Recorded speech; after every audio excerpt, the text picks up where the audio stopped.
দফা 3 অনুযায়ী মহামান্য রাষ্ট্রপতি জনাব মোহাম্মদ শাহাবুদ্দিন তার স্বাক্ষরযুক্ত পদত্যাগপত্র আজ 24শে জুলাই 2026 9 শ্রাবণ 1433 তারিখে রোজ শুক্রবার অপরাহ্ন 5:01 আমার নিকট পদত্যাগপত্র দাখিল করেছেন।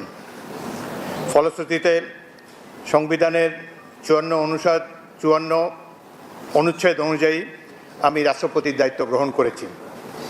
পদত্যাগপত্রটি আমি গ্রহণ করেছি এবং জাতীয় সংসদ সচিবালয়ের রেকর্ডে সংরক্ষণ এবং প্রয়োজনীয় প্রশাসনিক কার্যক্রম গ্রহণের জন্য নির্দেশ প্রদান করা হলো। কেন তিনি পদত্যাগ করেছেন এটি নিশ্চয়ই জানার কৌতূহল আপনাদের মধ্যে রয়েছে। তিনি লিখিতভাবে জানিয়েছেন যে তিনি গুরুতর অসুস্থ, হৃদরোগ, উচ্চ রক্তচাপ, ডায়াবেটিস ও কিডনি জটিলতায় তিনি ভুগছেন। তার হৃদযন্ত্রে বাইপাস সার্জারি হয়েছে। ইদানিং স্বাস্থ্য পরীক্ষার অটোনমিক নিউরোপ্যাথি নামে রোগ শনাক্ত হয়েছে।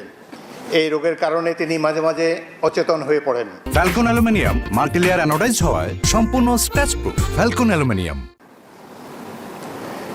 এসব রোগের প্রাদুর্ভাবে এবং শারীরিক ও মানসিক অসমর্থতার কারণে রাষ্ট্রপতির মতো গুরুত্বপূর্ণ সাংবিধানিক পদের দায়িত্ব পালন করা তার পক্ষে সম্ভব হচ্ছে না।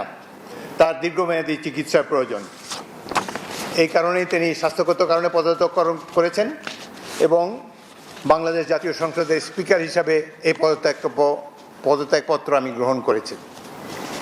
সংবিধানে ইতিমধ্যে আপনারা জানেন যেদিন আমি স্পিকার হিসাবে শপথ নিয়েছি সেই দিনই ভারপ্রাপ্ত রাষ্ট্রপতি হিসাবেও শপথ নিয়েছি যদি প্রয়োজন হয়।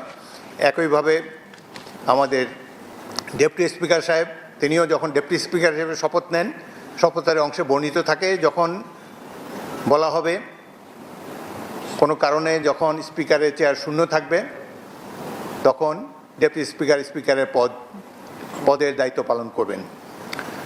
সুতরাং আজকে বাংলাদেশের নানা ধরনের কথাবার্তা আমি দুপুরে এসেই শুনছি।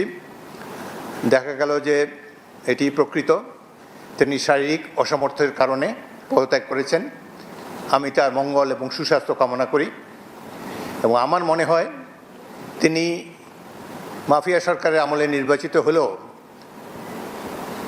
বর্তমানে জনগণের ভোটে যে সরকার নির্বাচিত হয়েছে তার প্রতি তিনি সমর্থন এবং শ্রদ্ধা প্রকাশ করেছেন সবসময়। আমি তার মঙ্গল কামনা করি। আপনাদের সবাইকে ধন্যবাদ।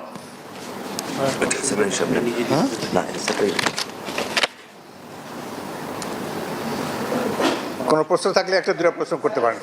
জি,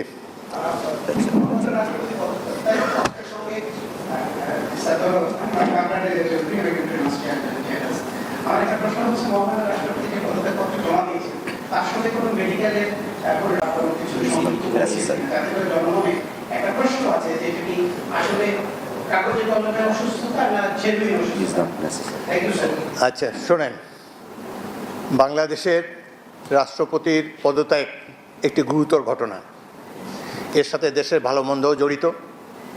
রাষ্ট্রপতি একজন মানুষ, তিনি অসুস্থ হতেই পারেন এবং তিনি রোগেরও নাম প্রকাশ করেছেন, লিখিতভাবে জানিয়েছেন তিনি কি কি রোগে ভুগছেন এবং মাঝে মাঝে তিনি অচেতন হয়ে পড়েন।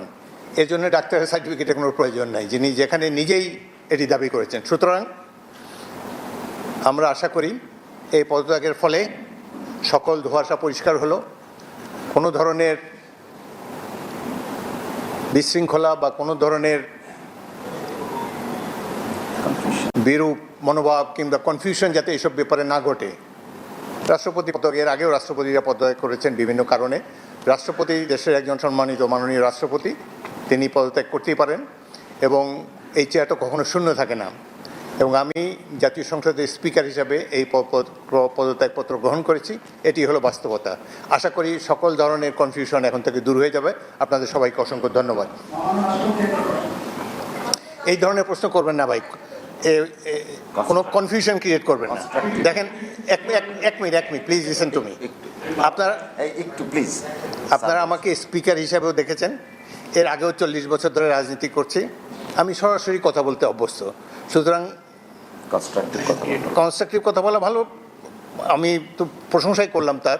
তিনি রিজাইন করেছেন স্বাস্থ্যগত কারণে, কি কি রোগের কথা তিনি বলেছেন, কিভাবে তিনি আমাদের কাছে দিয়ে সেটাই জেনেছি। এরপরে এটার মধ্যে তো আর অন্য কোনো কিছু নেই। যে বলেন, একজন মহিলা বলেন, পরিচয়টা কি? আপনার পরিচয় দিয়ে বলেন। জি,